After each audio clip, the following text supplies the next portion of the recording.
नमस्कार, मैं Abhimanyu Jindal crime petrol Dastak में आप सभी का स्वागत करता हूं। आज जो केस मैं आप लोगों के सामने रखने जा रहा हूं, ये एक ऐसे अपराध के बारे में है जो हर घर में 24 घंटे अपनी दस्तक दे रहा होता है। वो क्रिमिनल इतना शातिर है कि हमारे आसपास ना होते हुए भी वो हमें एक ऐसी चोट पहुंचाने की फिराक में है कि अगर आप सतर्क नहीं हैं तो आपको इसकी बहुत भारी कीमत चुकानी पड़ सकती है।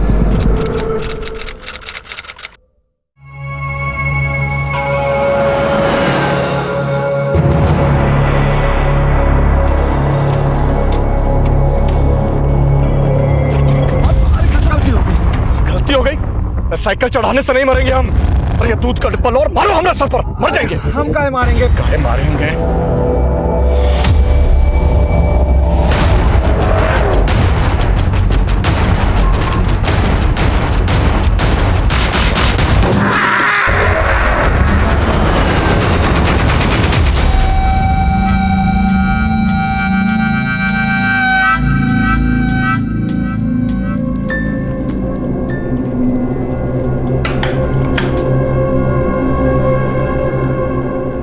पूरा दिन ये लड़की फोन पे लगी रहती है, पता नहीं क्या करती रहती है। आपसे बात कर रहे हैं हम।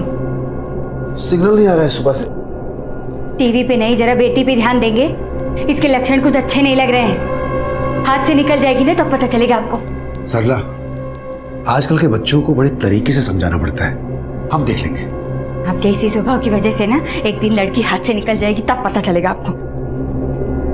देखा, फोन पे भी ना लॉक लगा रखी है जिसे जान ना पाए किससे बात कर रही है, क्या कर रही है। सुन रहे हैं? ये क्या कर रही हो आप? 2 मिनट बाथरूम क्या चले गए? आप हमारा फोन चेक कर रही हैं? बिना पूछे आप हमारे फोन को हाथ मत लगाया करो। देखा कैसे बात कर रही है। अस्मिता, ऐसी बात करते हैं अपनी मासी। सुनो तो, अरे कहाँ जा रही हो? हाँ सुनो, अरे सुनो तो अस्मिता, अरे खाना ठंडा हो रहा है, खाना खा लो पहले। अस्मिता, अस्मिता। The number you have called is currently not reachable. Please try again later. Thank you. ये अच्छा है, कोई भी किसी को ब्लॉक कर देता है।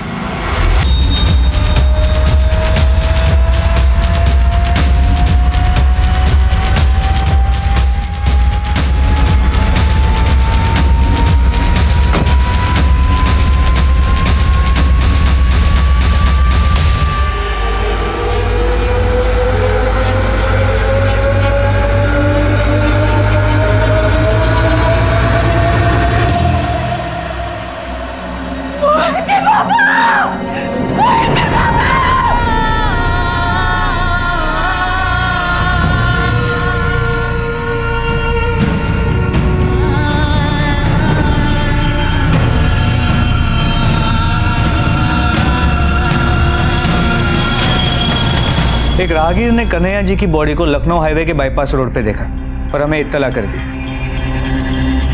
हम वहां पहुंचे, बॉडी को चेक किया तो हमें उनका आई कार्ड मिला, पर हमने आप लोगों को इत्तला कर दिया। कुछ बता के गए थे कि वो कहाँ गए? हमको तो कुछ नहीं मालूम, हम तो बस कल रात को ही देखे थे उन्हें।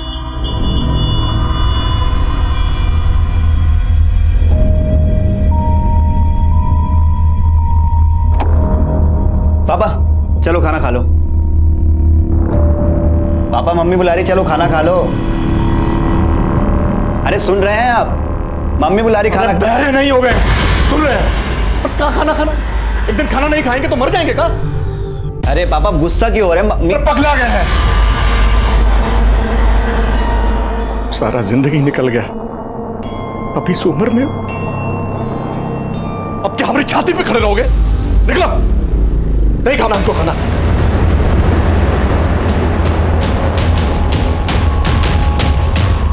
पहले खुद ही बोले थे कि इंजीनियरिंग का एग्जाम दे दो, जब हम पास हो गए, एडमिशन में 4 लाख लग रहे हैं। अरे नहीं पढ़ाना तो सीधे बोल देना, गुस्सा क्यों कर रहे हैं? कोई और बात होगी, ठहरो हम बात करते हैं। अरे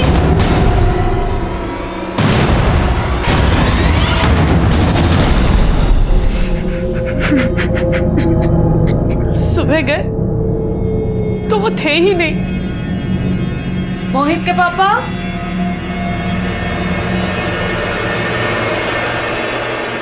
पापा? तो सोच रहे थे कि पापा मॉर्निंग वॉक पे गए होंगे, लेकिन देखने से ये मामला एक्सीडेंट का लगता है, लेकिन ये भी हो सकता है कि इसमें एंगल मर्डर का हो। मर्डर? हो सकता है कि मर्डर को एक्सीडेंट की शक्ल देने की कोशिश की गई हो। आप लोग को किसी पे कोई शक, या आपका या कन्हैया जी का किसी के साथ कोई झगड़ा या कोई अनबन? नहीं सर, हमारे पापा का हर कोई सम्मान करता था, उनका किसी के साथ कोई झगड़ा नहीं था। फिर भी हमें जांच तो पूरी करनी होगी। फिलहाल आप लोग जा सकते हैं। बॉडी की पोस्टमार्टम हो जाने के बाद बॉडी को आपको हैंडओवर कर दिया जाएगा।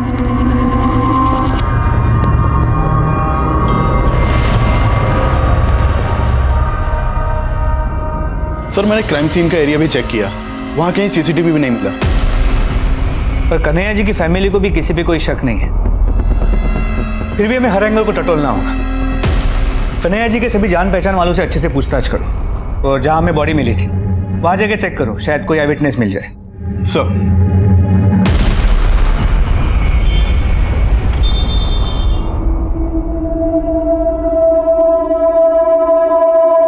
अरे वाह, पहले तो कभी मिस कॉल भी नहीं दिया करती थी, और आज इतने कॉल कर रही हो हमें, और यहाँ मिलने के लिए भी बुला लिया। बात क्या है?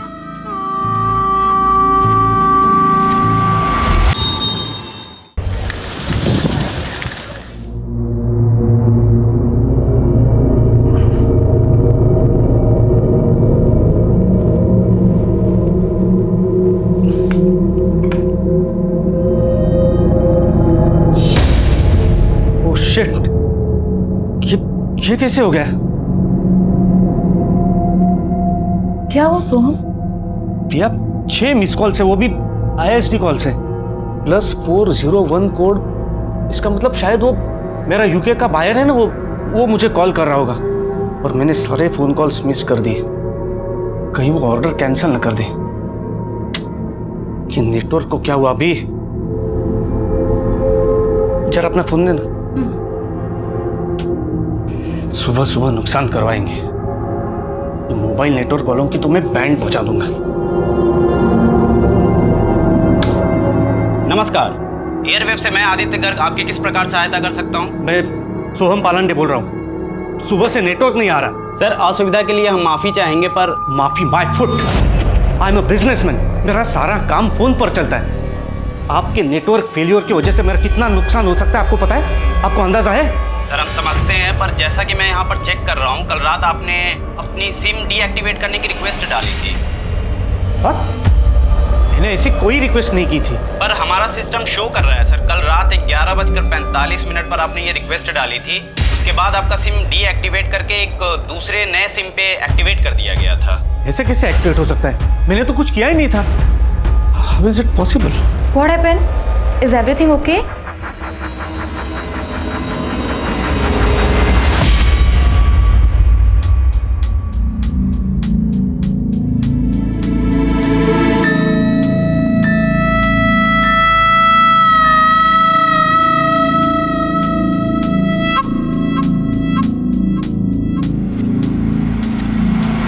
कन्हैया जी की लाश कल सुबह जिस रोड पे मिली थी, उस समय ये वहां पे मौजूद थे।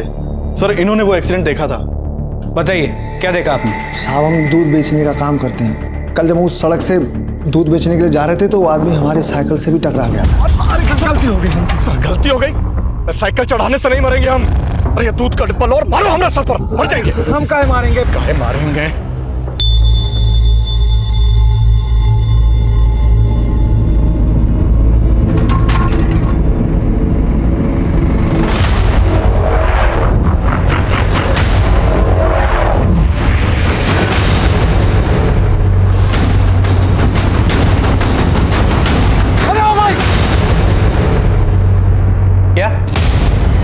तुम्हारा मतलब है कि कन्हैया जी ने आत्महत्या की है? हाँ साहब। हमें क्यों नहीं इन्फॉर्म किया? साहब, हम 100 नंबर पे फ़ोन करने वाले थे, लेकिन वो हादसा हमारी आंखों के सामने हुआ तो हम बहुत घबरा गए थे साहब। लेकिन आज ये साहब को जब हम पूछताछ करते हुए देखे तो हमको लगा सच बता देना चाहिए। उस बस का नंबर देखा था? नहीं साहब। ठीक है, तुम जा सकते हो, लेकिन अगर ज़रूरत पड़ी तो तुम्हें वापस बुलाएंगे। और अपना नंबर और एड्रेस इनके पास लिखा देना। जी साहब।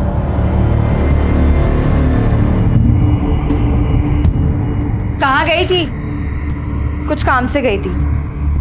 अस्मिता, माना कि हम पढ़े लिखे नहीं है, लेकिन इतने बेवकूफ भी नहीं है। पूरा दिन फोन से चिपकी रहती हो। क्या तुम्हारा फोन तुम्हारे परिवार से ज्यादा जरूरी है? एक दिन फोन बंद करके देखो, इस फोन की दुनिया के बाहर भी एक दुनिया है जो असली दुनिया है। आपको क्या पता कि इस फोन से क्या क्या नहीं किया जा सकता है। एक फोन से हम पूरी बिजनेस चला सकते हैं। बिजनेस? इस फोन से कौन सा बिजनेस होगा? छोड़ो, आपको समझ में नहीं है। हमें सब समझ में आता है, कोई बिजनेस नहीं चल रहा है, लौंडाबाजी चल रही है ना बेशरम। इससे आगे तो आपकी सोच जाती ही नहीं है, इसलिए आपको जो सोचना है सोचो, पर अब हम नहीं रुकने वाले। बस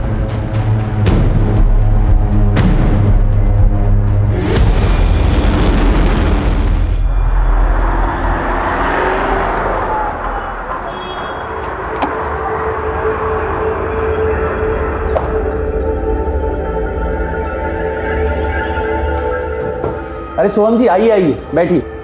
कैसे हेल्प कर सकता हूँ आपकी? मिस्टर गोखले, आप प्लीज़ तुरंत मेरा अकाउंट चेक कीजिए। I am not able to use net banking. Actually my mobile, आप प्लीज़ चेक कीजिए। आपके अकाउंट से लगभग कल रात को 6 ट्रांजैक्शंस हुए हैं, online transaction. 6 transactions?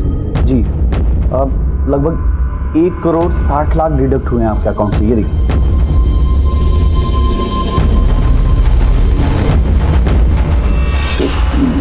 Mister Gokhale, पर मैंने तो ऐसे कोई ट्रांजैक्शंस नहीं किए। ये कैसे हो सकता है? क्योंकि मोबाइल तो आपके पास है ना, वहाँ पे बिना OTP क्या कोई भी ट्रांजैक्शन करना इम्पॉसिबल है। पर मेरा मोबाइल तो रात को 11:15 से ही डीएक्टिवेट हुआ था। लेकिन ट्रांजैक्शन तो उसके 1 घंटे बाद से की गई है सर। ऐसे कैसे हो सकता है मिस्टर गोखले? अपनी सिम डीएक्टिवेट करने की रिक्वेस्ट डाली थी, उसके बाद आपका सिम डीएक्टिवेट करके एक दूसरे नए सिम पे एक्टिवेट कर दिया गया था। इट मीन्स मेरा सिम स्वैप ही हुआ है, और वो ओटीपी उसे मिला है जिसने मेरा सिम स्वैप किया था। I need this money back in my account mister Gokhale. Sorry sir, but we can't help you, but we understand your concern. मैं एक काम करता हूँ, मैं आपको एक लेटर टाइप करके देता हूँ। जिन अकाउंट्स में पैसे ट्रांसफर हुए हैं उनकी सारी डिटेल्स उसमें होंगी सर। आप उसे लेकर जाइए साइबर सिक्योरिटी सेल में, और वहाँ पे अपना कंप्लेंट फाइल करवाइए। और तब तक मैं मेरे बैंक के साइबर सिक्योरिटी सेल से बात करता हूँ। Please please.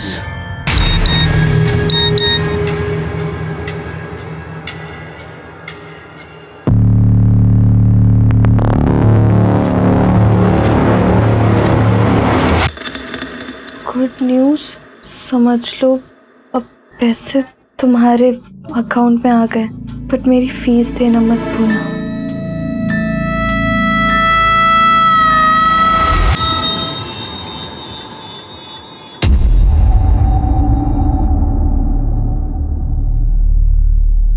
आपके अकाउंट से 1 करोड़ 60 लाख रुपए जिन अकाउंट्स में ट्रांसफर हुए, वो सभी अकाउंट्स फेक आईडी से खोले गए थे और इस वक्त सारे अकाउंट्स क्लोज हो चुके हैं। तो फिर मेरा पैसा कैसे रिकवर होगा? इसके लिए हमें आपकी सारी एक्टिविटीज चेक करनी होगी।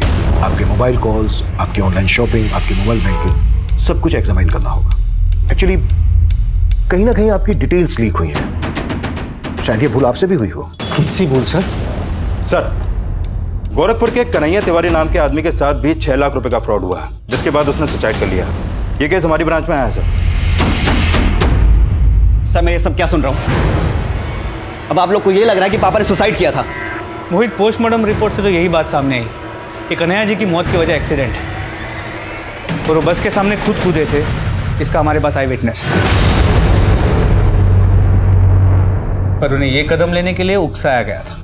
किसने उकसाया था?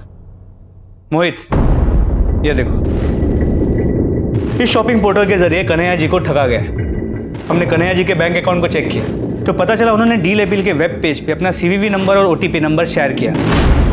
अरे मोहित, देख डील अपील पे कितनी सस्ती ऑफर चल रही है। अरे कुछ मंगाना है तुझे?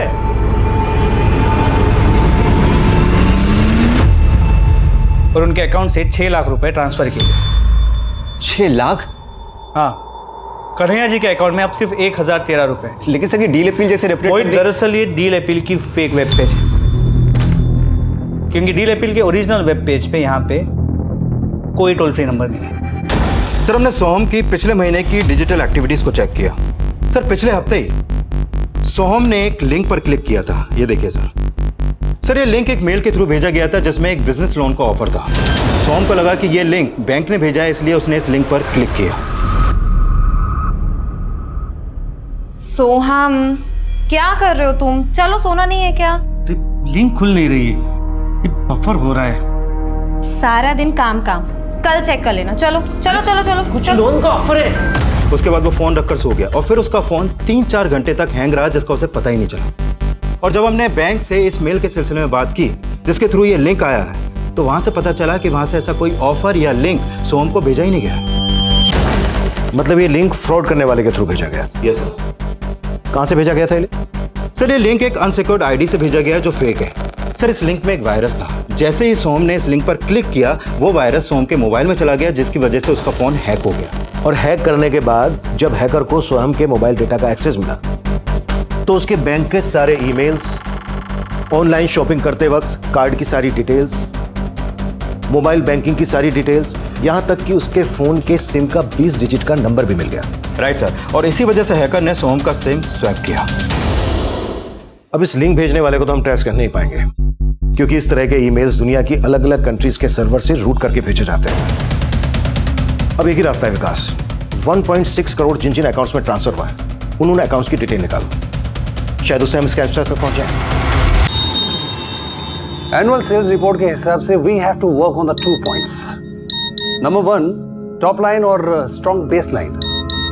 तो we have to really, Amar you just take care, I will be in back in 5 minutes.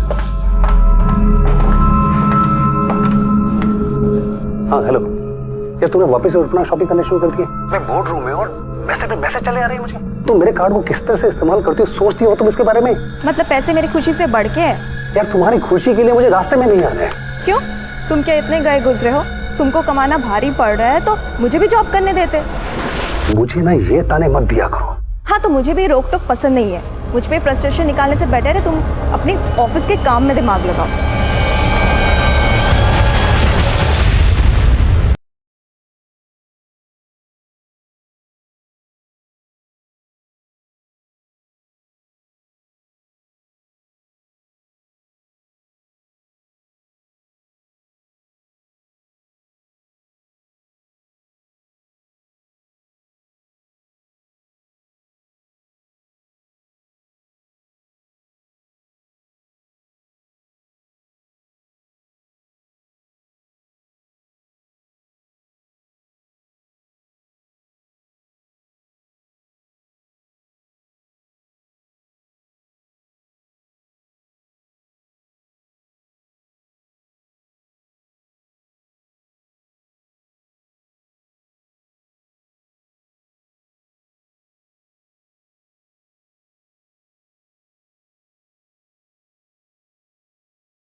पूरा नहीं करेंगे। दिल दुखाया वो हमारा, लेकिन हम उनकी मौत का बदला जरूर लेंगे।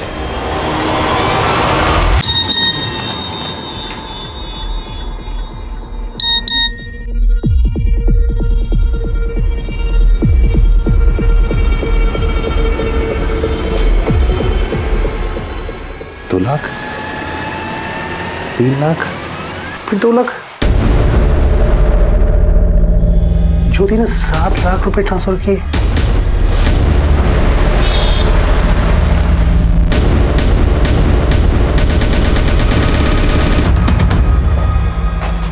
तो तुम्हारा फोन अगर स्विच ऑफ ही रहता है ना तो तुम हैक क्यों नहीं देती तुम इसे? फोन की बैटरी खत्म भी तो हो सकती है। अरे खत्म तो बहुत कुछ हो रहा है। मेरा बैंक बैलेंस खत्म हो गया। 7 लाख रुपए तुमने कहां पर ट्रांसफर किए आज? कौन से 7 लाख? मैंने कोई 7 लाख नहीं निकाले। और ये चिल्लाओ मत। मैं चिल्ला रहा हूँ? है ये तुम्हें मैसेज दिखाओ? ये देखो 2 लाख रुपए तुमने ट्रांसफर किए, फिर तुमने 3 लाख रुपए ट्रांसफर किए। मैं गलत बोल रहा हूँ? बोलो। ये फिर 2 लाख रुपए तुमने ट्रांसफर किए, ये 7 लाख तुमने कहाँ ट्रांसफर किए आज? मैंने कहा ना, मैंने कोई 7 लाख नहीं निकाले, और पछता तो मैं भी रही हूँ। कोई फ्रीडम ही नहीं है। एक तो तुम्हारे लिए मैंने अपना जॉब छोड़ा ताकि अपनी बच्ची की अच्छी परवरिश कर। ये बेकार की बातें मत करो, तुम मुझे सिर्फ इतना बताओ कि ये 7 लाख रुपए तुमने मुझसे बिना पूछे इस तरह से ट्रांसफर क्यों किया और कहाँ पर यूज किया तुमने ये? मैंने कहा ना, मैंने कोई 7 लाख नहीं निकाला तुम्हारे। ठीक है, मैं जाके पुलिस FIR लॉन्च कर रहा हूँ, पुलिस वाले अपना पता लगा लेंगे कि किसने 7 लाख रुपए निकाले।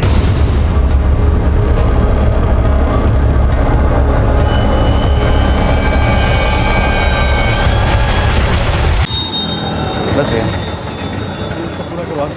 मुझे इस पे कितना हो गया? सारे करवा के इसका भी पूरा दे रहे करवा देना, और जब हैं। एक मिनट, हाँ सर मुझे बड़े साहब से मिलना है। सर तो यहाँ पे नहीं है, और मोहित हमने तुम्हें बताया था ना कि तुम्हारा केस अब सेंट्रल साइबर एजेंसी इन्वेस्टिगेट कर रही है। क्या इन्वेस्टिगेट कर रही है सर? हमारे पापा ने किसकी वजह से सुसाइड किया, कुछ पता चला? मोहित, इस बात का पता करना इतना आसान नहीं है, लेकिन इतना पता चला है कि तुम्हारे पापा ने जब उन्हें कॉल किया था तो 2-3 बार वो नंबर उड़ीसा के हिंडोना में एक्टिव था। हिंडोना? हाँ, इंडिया में ज्यादातर ऑनलाइन फ्रॉड वहीं से होते हैं, और हिंडोना कोई छोटा शहर नहीं है, लाखों की आबादी है वहाँ पे। अब हिंडोना के किस आदमी ने तुम्हारे पापा के साथ ऑनलाइन फ्रॉड किया, ये पता करना इतना आसान नहीं होगा, लेकिन हमारी कोशिश जारी है।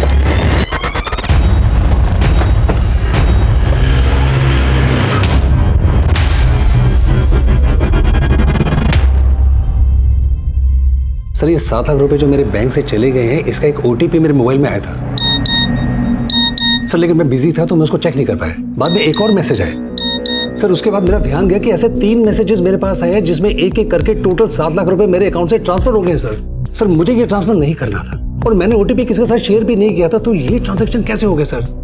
धीरज, ये 7 लाख रुपए 3 ट्रांजैक्शन में किसी नीतीश शर्मा के अकाउंट में ट्रांसफर हुए हैं। क्या आप इस अकाउंट होल्डर को जानते हैं? नहीं सर, हो सकता है मेरी वाइफ जानती हो, या हो सकता है मेरी वाइफ ने नाम बदल के दूसरा अकाउंट खुलवा लिया हो। सर, एक्चुअली क्या है कि मेरी वाइफ को पैसे उड़ाने की आदत है, हो सकता है पैसे की। धीरज, आप श्योर हैं कि इस फ्रॉड में आपकी वाइफ इन्वॉल्व हो सकती है?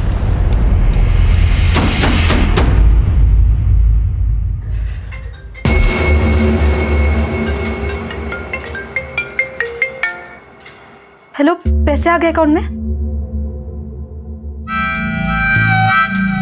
हाँ ठीक है, मैं आती हूँ। मुझे क्राइम ब्रांच से सर्टिफिकेट लेने की ज़रूरत नहीं है कि मैं इनोसेंट हूँ। पढ़ी लिखी हूँ, सही गलत समझती हूँ। मैंने किसी भी थर्ड पार्टी के साथ धीरज का कार्ड नंबर और अकाउंट डिटेल शेयर नहीं किया। हम आप पर शक नहीं कर रहे हैं, आपके हस्बैंड ने आप पर शक किया इसलिए आपसे पूछ रहे हैं। धीरज, अब तुम मुझे नीचा दिखाने के लिए ये सब करोगे? तुमने मुझे साफ बताया था कुछ, मैंने तुमसे पूछा था ना। मुझे जो लगा मैंने उनको बोला, खत्म।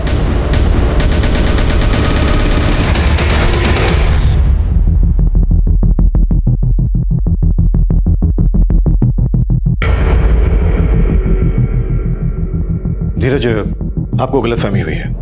आपके अकाउंट से 7 लाख रुपए जिस अकाउंट में ट्रांसफर हुए हैं, वो अकाउंट एक्चुअली आपकी वाइफ ज्योति को बिलोंग ही नहीं करता है, और इस वक्त वो अकाउंट क्लोज भी हो चुका है। अब हो गई तसल्ली? धीरज, हमें आपका मोबाइल चाहिए।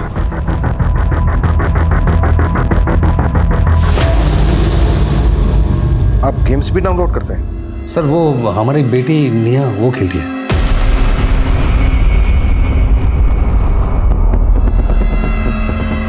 एक बात बताओ अंकल को, आप गेम्स खेलते हो? Very good. अच्छा, आपको सबसे ज्यादा कौन सा गेम पसंद है?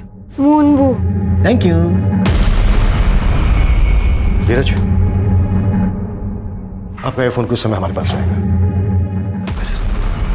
विकास, इस फ्रॉड से पहले जितनी भी एप्लीकेशन धीरज के फोन में डाउनलोड हुई है सब चेक करो। आई फील कोई ना कोई ऐप इनकप्टेड जरूर होगा, तभी फ्रॉड करने वाले को OTP नंबर मिला होगा। Okay sir. मम्मी, हम उड़ीसा जा रहे हैं। उड़ीसा? क्यों? माँ, हमको पता चला है जितने भी फेक कॉल्स होते हैं ना, सब उड़ीसा के पास हिंडोना से होते हैं। वहाँ जाके हम पापा के हत्यारों को पकड़ेंगे। क्या बोल रहे हो मोहित? हाँ, वो लोग बहुत खतरनाक होते हैं। हाँ, हम तुम्हें नहीं जाने देंगे। मम्मी, हमको कुछ नहीं होगा, और जब तक हम पापा के हत्यारों को पकड़ नहीं लेते हमारे दिल को चैन नहीं पड़ेगा। पर बेटा, हमको जाने दो। मोहित,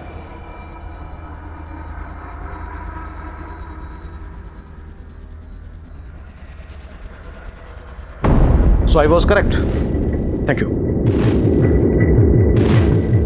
निया ने जो गेम डाउनलोड किया था, उस गेम के ऐप ने धीरज के फोन को लिंक किया उस सर्वर से जहां से वायरस डाउनलोड हुआ था।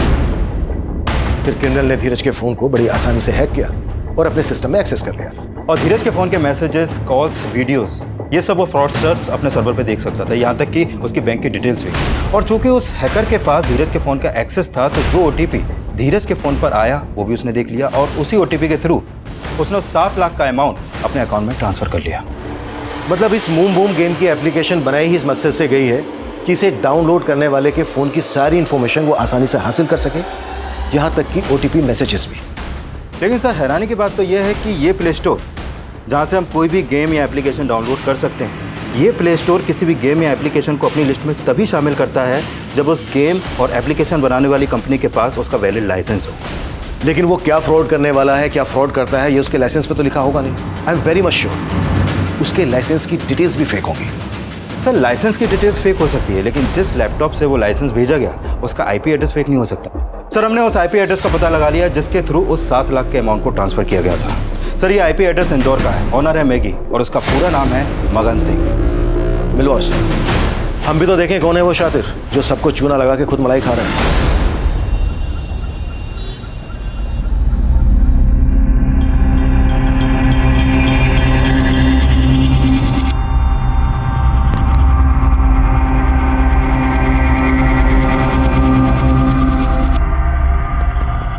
भैया एक चाय देना। जी ये लीजिए।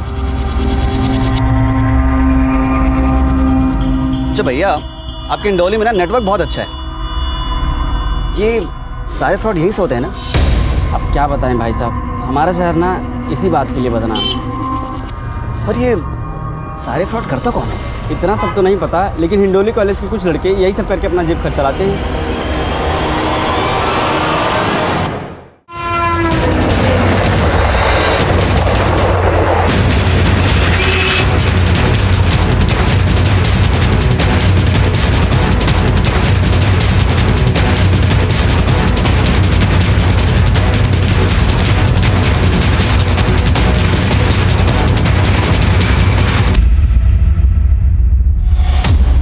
मगन। हाँ। और मैगी। हाँ चल। पर सर मैंने किया क्या है?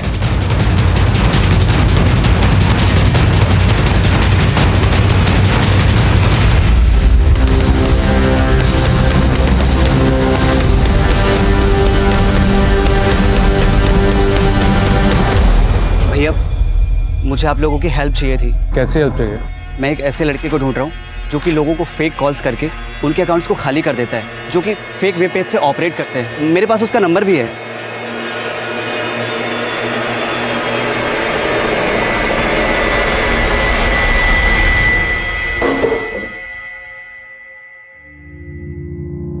हाँ सर, मैंने ही धीरज के अकाउंट से पैसे निकाले थे।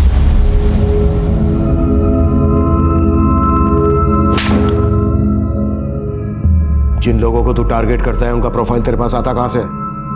कैसे शॉर्टलिस्ट करता है?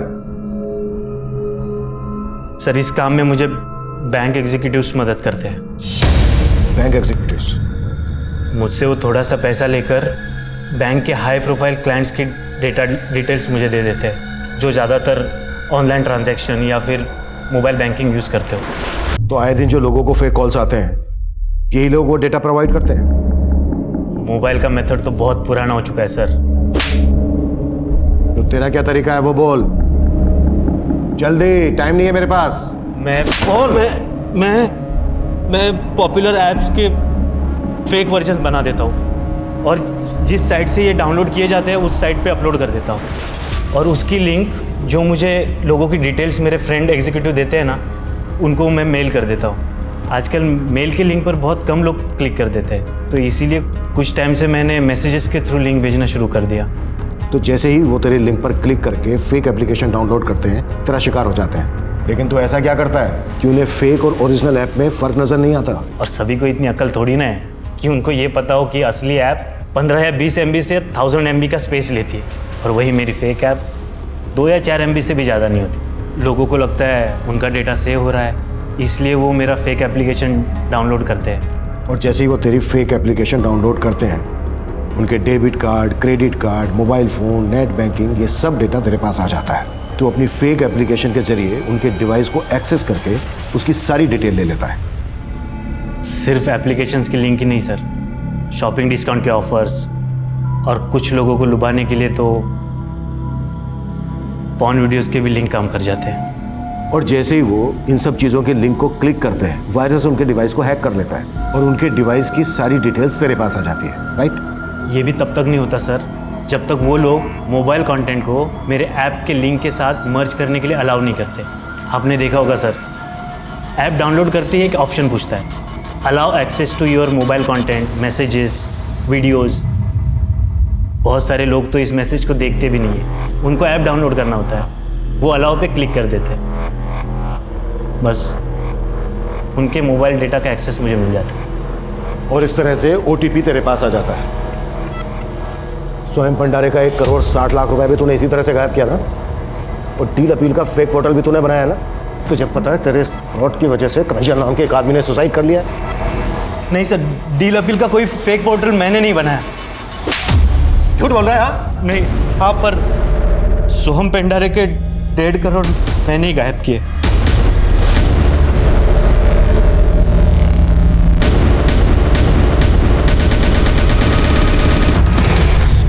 एक क्लिक, सिर्फ एक क्लिक को अलाउ करने से आपकी जिंदगी बर्बाद हो सकती है। इसलिए किसी भी लिंक को अलाउ करने से पहले यह जान लेना बेहद जरूरी है कि कहीं वो लिंक फ्रॉस्टर्स के द्वारा बनाया गया तो नहीं है, जो आपके मोबाइल को हैक करके आपकी बैंकिंग कॉन्फिडेंशियल डिटेल्स जान सकता है। जब भी इस तरह के लिंक्स आपके फोन पर मेल या मैसेज के थ्रू आए तो डायरेक्टली कभी भी उन्हें अपने फोन से ओपन ना करें, पहले किसी दूसरे डिवाइस से चेक करें, क्योंकि मैगी उर्फ मगन जैसे लोग कब आपको कंगाल कर दें इसका एहसास होने से पहले आप अपना सब कुछ गंवा चुके होंगे। मैगी के बयान के आधार पर हमने उन बैंक एग्जीक्यूटिव्स को अरेस्ट कर लिया था जो उन्हें कस्टमर्स की डिटेल्स और ईमेल आईडी देते थे। धीरज और सोहन के केसेस हमने क्रैक कर लिए थे, लेकिन कन्हैया का केस हमें अब भी उलझा रहा था। डील अपील के फेक पोर्टल पर उन्हें चीट करने वाला अब भी हमारी पहुंच से दूर था, लेकिन अब जो हमारे सामने आने वाला था वो फिर से हमें हैरान कर देने वाला था। सब मोहित का फोन 3 दिन से नहीं लग रहा है, हमको बहुत फिक्र हो रहा है साहब। मोहित कहाँ गया? सर वो उड़ीसा के हिंडोना में कहीं गया है साहब। मोहित की कोई तस्वीर है आपके पास? हाँ सब लाए हैं। क्या दो, हिंडोना पुलिस को अभी के अभी अलर्ट कर दो और मोहित की तस्वीर वहां भेज दो। ये सब और सेंट्रल साइबर एजेंसी को भी इन्फॉर्म कर दो। ठीक है सर।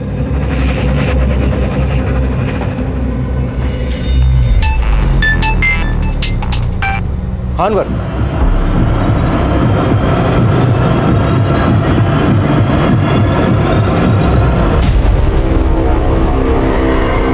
कहाँ गई थी? कब से फोन लगा रहे हैं, उठा नहीं रही है। ये क्या बदतमीजी है? अस्मिता, कपड़े बदल के बाहर आ, बात करनी है तुझसे।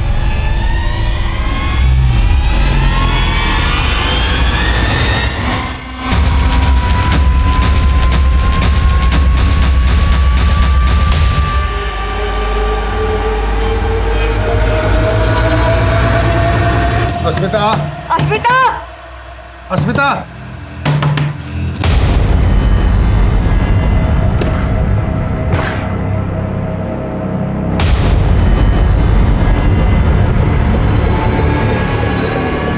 अस्मिता, अस्मिता।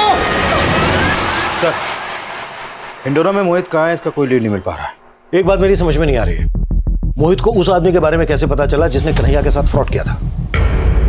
सर, इस तरह के ऑनलाइन फ्रॉड के कई केस हिंडोना में भी हुए हैं, इसलिए गोरखपुर पुलिस ने इसके बारे में मोहित को भी बताया था।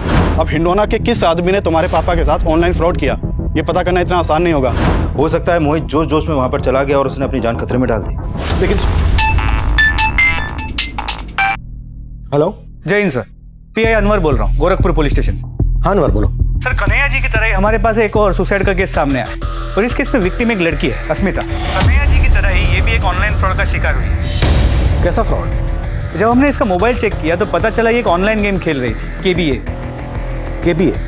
जी सर, इसका फुल फॉर्म है कौन बनेगा अरबपति। लगता है कि एक नया ऑनलाइन फ्रॉड है जिसमें लोगों को भारी रकम जीतने की लालच देके ठगा जा रहा है। एक्चुअली अस्मिता अपने पिता का अकाउंट ऑपरेट करती थी क्योंकि उसके माता पिता उतने पढ़े लिखे नहीं, और उसी अकाउंट से उसने करीब 3 लाख रुपए गवा दिए क्योंकि उन फ्रॉडस्टर्स के पास उसके अकाउंट का एक्सेस आ गया। और हैरानी की बात यह है कि उसके मोबाइल से हमें उसके कुछ इंटीमेट फोटोज और वीडियोस मिले जो उसने एक चंदर नाम के आदमी को फॉरवर्ड किए। और फिलहाल ये चंदर भी गायब है। लेकिन अस्मिता के इंटीमेट फोटो का इस ऑनलाइन फ्रॉड से क्या वास्ता? कहीं ऐसा तो नहीं है कि चंदर के जरिए अस्मिता इस ऑनलाइन फ्रॉड का शिकार बनी हो? सर फिलहाल कुछ कह नहीं सकते। ठीक है, इस केस की सारी डिटेल्स मुझे ईमेल कर दो। विकास, कौन बनेगा अरबपति नाम का एक और ऐप बना है जिसके थ्रू लोगों के साथ फ्रॉड किया जा रहा है। इस ऐप के बारे में सब कुछ पता करो। Okay sir.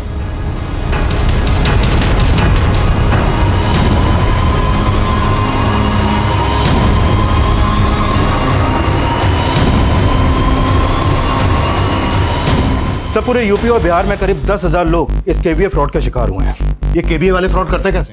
सर सबसे पहले ये लोगों को क्वेश्चन आंसर्स के खेल से पैसा जीतने का लालच देते हैं और जब लोग जीत जाते हैं तो उनको प्राइज मनी देने के लिए उनसे एडवांस टैक्स के नाम पर कुछ पैसा मांगते हैं। इनमें से कुछ लोग पैसा दे देते हैं और कुछ लोग नहीं देते। और सर जो लोग पैसा देते हैं वो इन केवीए वालों के टारगेट लिस्ट में आ जाते हैं जिनके साथ ये फ्रॉड कर सकें। और फिर केवीए वाले विनर्स को एक बड़ी रकम जीतने का लालच देते हैं। उनसे ये बोलते हैं कि अगर आपने गेम का दूसरा लेवल पार किया तो आप 50 लाख रुपए जीत जाएंगे। और फिर कैसे भी करके केवीए वाले गेम खेलने वालों को जितवा भी देते हैं। और यहाँ पर इनका दूसरा प्लान एक्टिव होता है।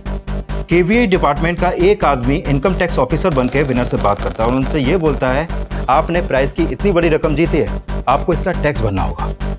और अब केवीए खेलने वाले को बड़ी रकम जीतने के बाद लगता है कि ये सब लीगल है क्योंकि उससे टैक्स पे करने के लिए कहा जा रहा है। Right sir.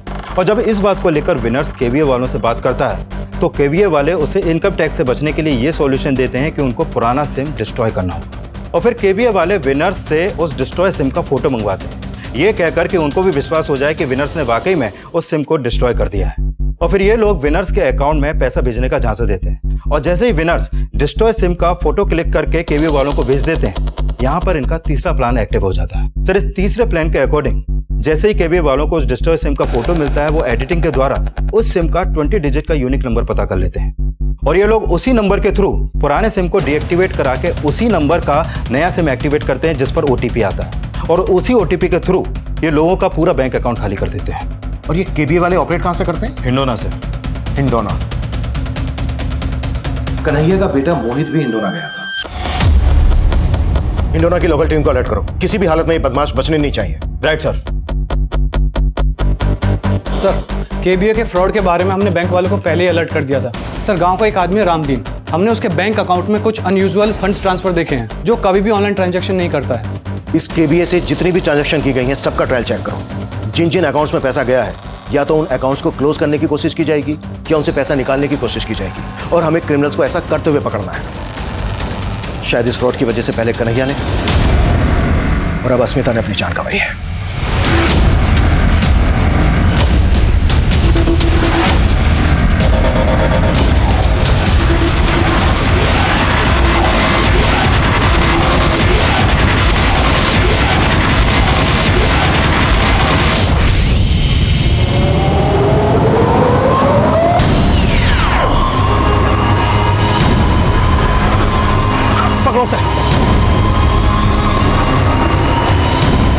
कोई अपनी जगह से नहीं लेगा, पकड़ो सबको फास्ट।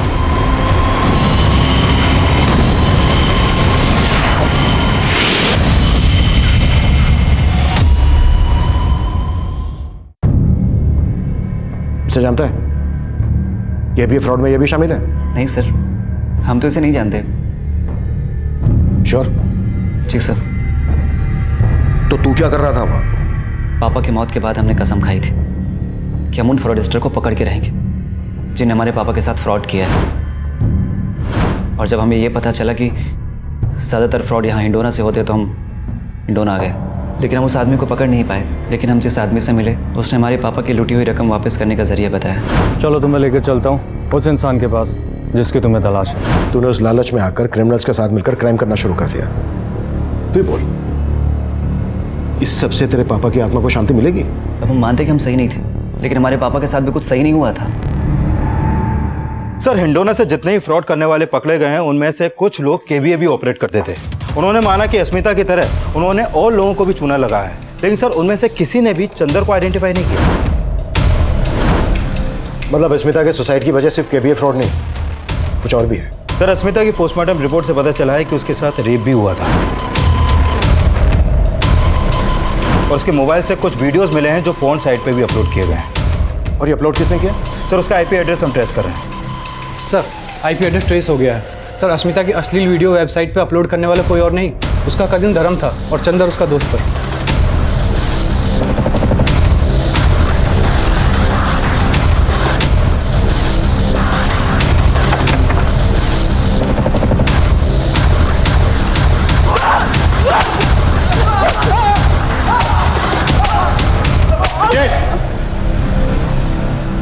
चलो जा शुरू, या मैं शुरू हूँ? हाँ सर तो बता दो सर। सर अस्मिता ने सर केबीए में अपने पेरेंट्स का बहुत सारा पैसा गंवा दिया था और उसके लिए वो हमसे मदद मांगने आई थी। पापा के अकाउंट से 3 लाख उन केबीए वालों ने लूट लिया है। पापा को ये बात बता नहीं सकती, लेकिन हमें उनको ढूंढने के लिए तुम्हारी मदद की जरूरत है। लेकिन सर हम जानते थे कि हम उसकी मदद तो नहीं कर सकते थे, वो शुरू से हमें अच्छी लगती थी, इसलिए हमने उसकी मजबूरी का फायदा उठाने का सोचा। सर उससे हमने एक नंबर ला के दिया और कहा कि ये केबीए वाले चलाने वाले का असली नंबर है। लेकिन सर वो नंबर हमारे दोस्त चंदर का था। पहले तो चंदर बात ना करने की एक्टिंग करता रहा, फिर उसने वही बोला जो हमने उससे कहा था। देख अश्मिता, तू इतनी मजबूर है तो तुम्हारा पैसा हम लौटा देंगे, लेकिन तुम्हें हमारे लिए कुछ करना पड़ेगा। चंदर ने सर अस्मिता को उसके न्यूड फोटोज और वीडियोस भेजने के लिए फोर्स किया और मजबूरी के चलते वो मान भी गई। लेकिन जैसे ही हमारे पास उसके न्यूड फोटोज और वीडियोस आए तो मेरे प्लानिंग के हिसाब से चंदर ने उसे इंटरनेट पर अपलोड करने की धमकी दी और अस्मिता को ब्लैकमेल करके अपने पास बुला लिया। हाय,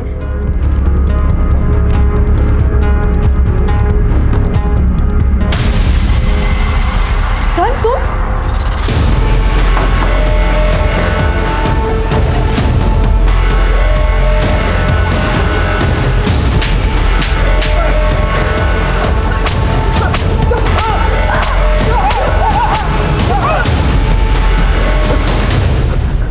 अस्मिता तेरी कजन थी, बहन थी तेरी, और तूने ब्रजेश इतना कुट्टो, सालों को इतना कुट्टो कि यहां से 1-1 किलोमीटर दूर तक इनकी चीखें सुनाई देनी चाहिए।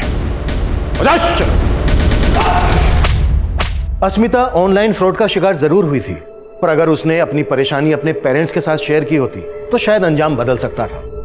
वही भूल उसके पेरेंट्स से भी हुई। उन्होंने अपनी बेटी अस्मिता की परेशानी को ठीक से जानने की कोशिश ही नहीं की और वो अपने कजन धर्म और उसके दोस्त चंदर के जघन्य अपराध का शिकार बने। कन्हैया को चीट करने वाले फ्रॉस्टर्स का अभी तक पता नहीं चल पाया है, लेकिन मोहित का आक्रोश उससे ऐसी भूल करवा बैठा जिसने उसका करियर ही बर्बाद कर दिया। इन सभी केसेस से हमें एक सीख लेने की जरूरत है कि अपनी बैंकिंग कॉन्फिडेंशियल डिटेल किसी के साथ शेयर ना करें। वहीं सिम स्वैप की घटनाओं को देखते हुए सर्विस प्रोवाइडर्स को एक एडवाइजरी जारी की गई है। जब भी किसी का सिम स्वैप होता है तो अगले 24 घंटे तक उस नंबर की मैसेजिंग सर्विस बंद कर दी जाती है, इसलिए 24 घंटे के अंदर अपने सर्विस प्रोवाइडर से जरूर संपर्क करें। मैं अभिमन्यु जिंदल अब आप लोगों से विदा लेता हूं। आपसे फिर मुलाकात होगी एक नए केस के साथ। देखते रहिए